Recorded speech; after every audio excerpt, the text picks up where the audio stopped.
कोलकाता के आरजीकर हॉस्पिटल में कई सालों से हो रहा था घिनौना काम।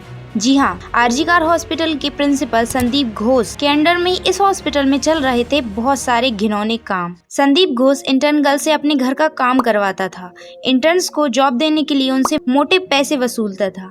यहाँ तक कि गर्ल्स स्टूडेंट की थीसिस को सबमिट करने के लिए उनसे सेक्स वर्कर का काम करने के लिए भी कहता था। संदीप घोष बहुत सारी नशीली दवाइयों को भी बेचता था और उन्हें बेचने से जितने पैसे आते थे उन्हें पॉलिटिकल पार्टी को फंड्स में देता था। अभया को इस बात का पता चल गया था, इसीलिए पिछले 4-5 महीनों से उसके साथ छोटे मोटे टॉर्चर भी हो रहे थे। उससे 36 घंटों तक काम कराया जा रहा था और उसको नाइट में शिफ्ट दी जा रही थी। लेकिन 8 अगस्त की रात उसके लिए इतनी भयानक हो जाएगी, इसका उसे भी अंदाजा नहीं था। अभया की पल पल की खबर संदीप घोष को पता रहती थी। 8 अगस्त की रात को जब अभया 2 बजे के करीब खाना खाने के बाद थोड़ा रेस्ट करने के बारे में सोचती है, तब एक महिला कर्मचारी उससे किसी बात पर बहस करके उसे 4th फ्लोर में भेज देती है। अभया गुस्से में सेमिनार हॉल में थोड़ी देर के लिए सोने के लिए चली जाती है, जहाँ पर आधी रात को कुछ लोगों के द्वारा उसके हाथ और पैर पकड़ लिए जाते हैं। उसकी आंखों में मारा जाता है, उसके मुंह में मारा जाता है, उसे फिजिकली टॉर्चर किया जाता है, यहाँ तक कि उसके दोनों पैरों को चीर दिया जाता है। फिर संजय रॉय के द्वारा अधमरी हालत में अभया का रेप किया जाता है, जिसके बाद उसकी मौत हो जाती है। जब सब लोग चैन से सो रहे थे,